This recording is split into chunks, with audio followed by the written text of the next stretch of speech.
There was a famous lecture I heard once called Poets at the Blackboard.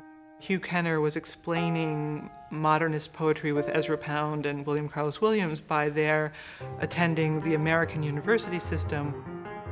You could imagine a blackboard from several classes over the course of the days having an economic formula, a Chinese ideogram, French Provençal poetry, and Pound would put them all together and think, right? In art, you have to see the shape. In anthropology, you might have to see the cultural pattern. And in computer science, you have to find the bug.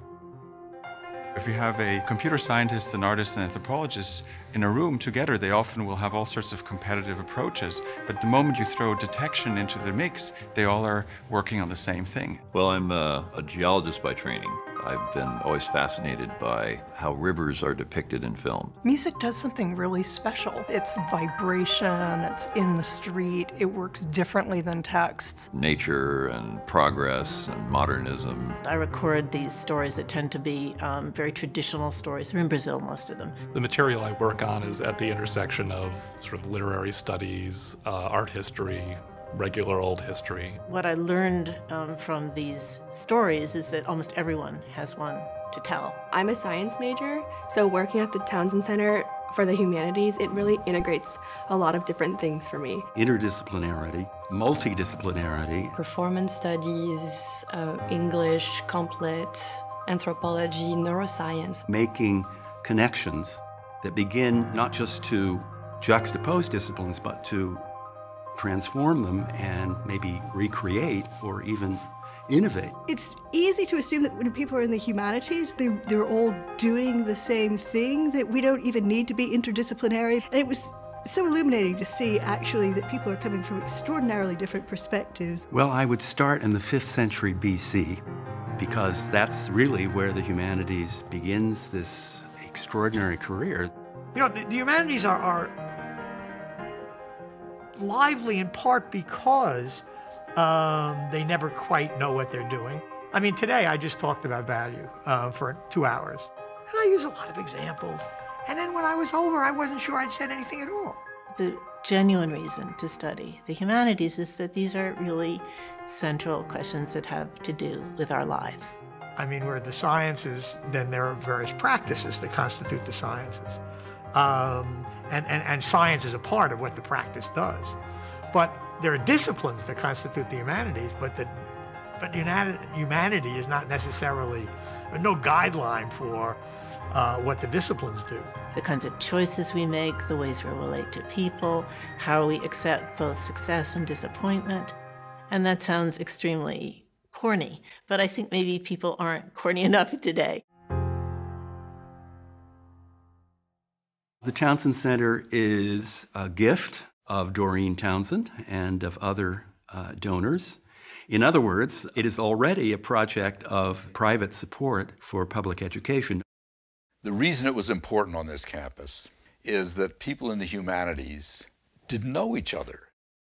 The Townsend Center emerged at exactly the right time because interdisciplinary interests were really making headway in the humanities. In the first place, we wanted it to be a very inclusive humanities center. We wanted it to be something that was a grassroots center where the initiatives of the center would grow out of the work that the faculty was actually doing. The Townsend Center, more than anything else, is an intellectual space.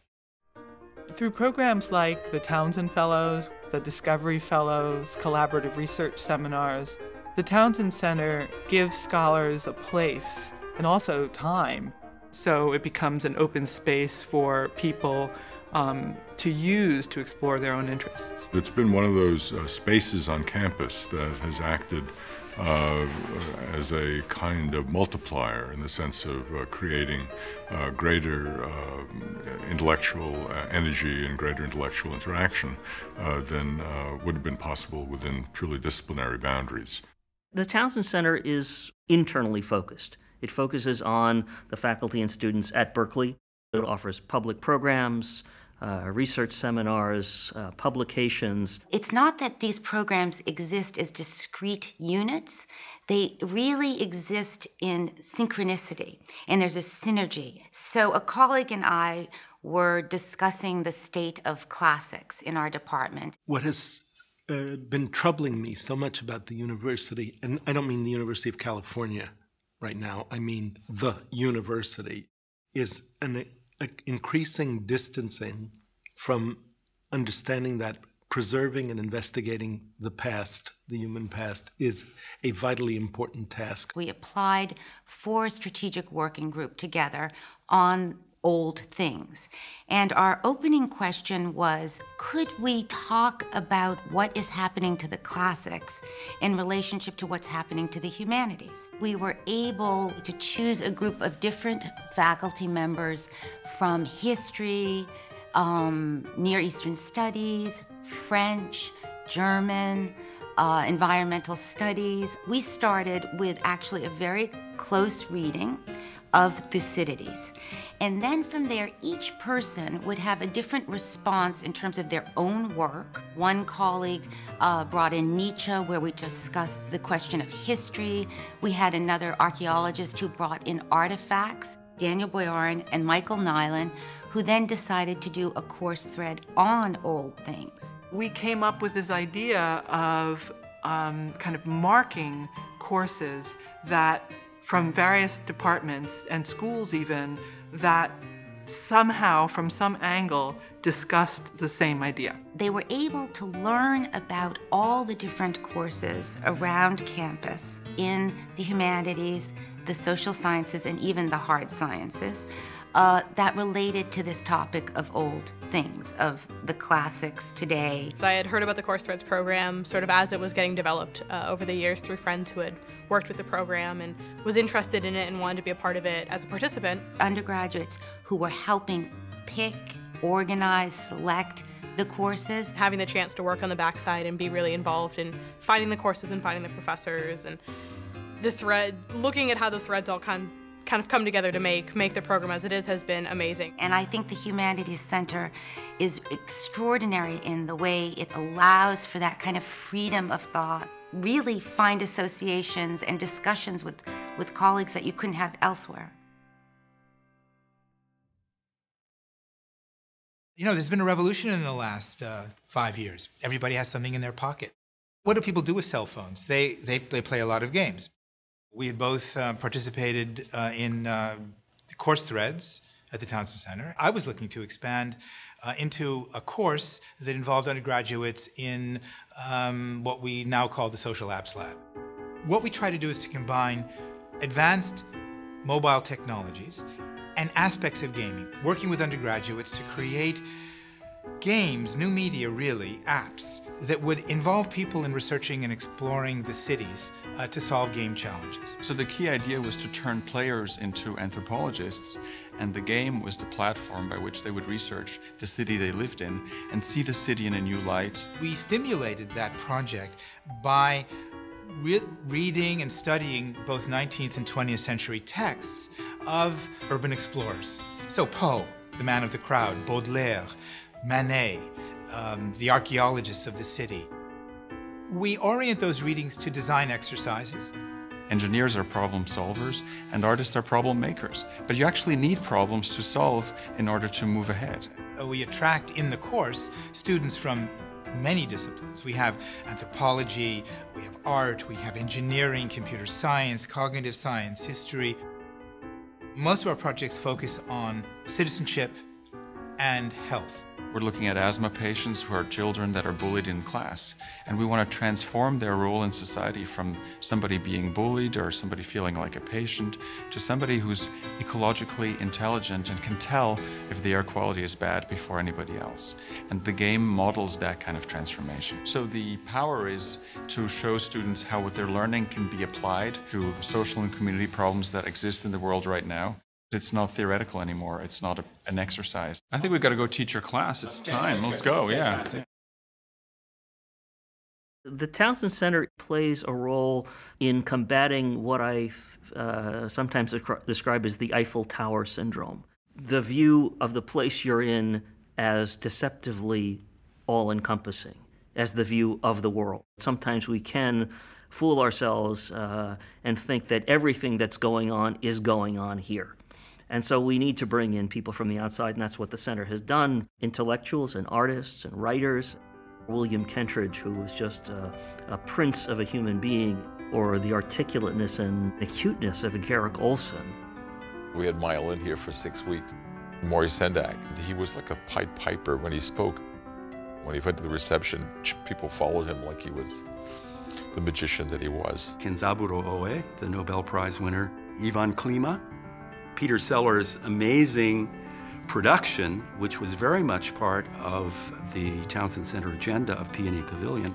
Joyce Carol Oates, whose black sense of humor was just incredible. I will never forget the residency of the Irish poet Seamus Heaney, who came occasioned by the museum's exhibition of 20th century Irish painting, his translation of Beowulf, a reading of his own work, a lecture on Irish painting that raised the profile of our exhibition. So I think the center has played a role in opening the windows onto the wider world for Berkeley. All kinds of graduate students come to Berkeley because they imagine that it's this scene for critical thinking. In the late 90s, critical theory no longer just referred to a certain German tradition that comes from Kant, Hegel, Marx through the Frankfurt School. We had an idea about critical theory that was more expansive and in some ways more ecumenical than it had ever been. We asked the Townsend Center if it would harbor a group of faculty just to think for a semester about what critical theory could be as a program at Berkeley. What we ended up doing was reading together Kant, Hegel, Marx, Nietzsche, classics that we'd all read before but had never read with each other, Frankfurt School theorists, some feminist theory, post-colonial theory, queer theory, and we did it with a wonderfully diverse group of faculty, some from ethnic studies, some from anthropology, comparative literature, political science. At the end of the semester, the curriculum fell into place just like that. We put out our shingles, anyone interested. We had a flood. What we now have is a spectacular concentration for graduate students who are in disciplines, who also concentrate in critical theory. We have faculty members who love teaching in the program. We were literally made possible by the center because it harbored and nourished and gave us space, time, money, and don't forget the food. And in the last, I think we've now been afloat about 6 years, we've been able to give back to the center and help keep its critical theory programming alive through the people that we bring. You know, you come into the Townsend Center and you imagine we're all talking the same language. We all have critical theory that helps us move across the disciplines. And yet I think the most surprising moments for me were the moments when the conversations weren't completely in harmony, where I felt actually like there was a bit of a wall, and I realized that there's something unique about my discipline of music. A lot of people think that the role of a humanities center is primarily to encourage interdisciplinary work, to encourage people to break down boundaries between disciplines. But I think it's important not to lose sight of the fact that many people are also doing good and interesting work within their own disciplines, but can benefit enormously from input and influence from and contact with people outside those disciplines.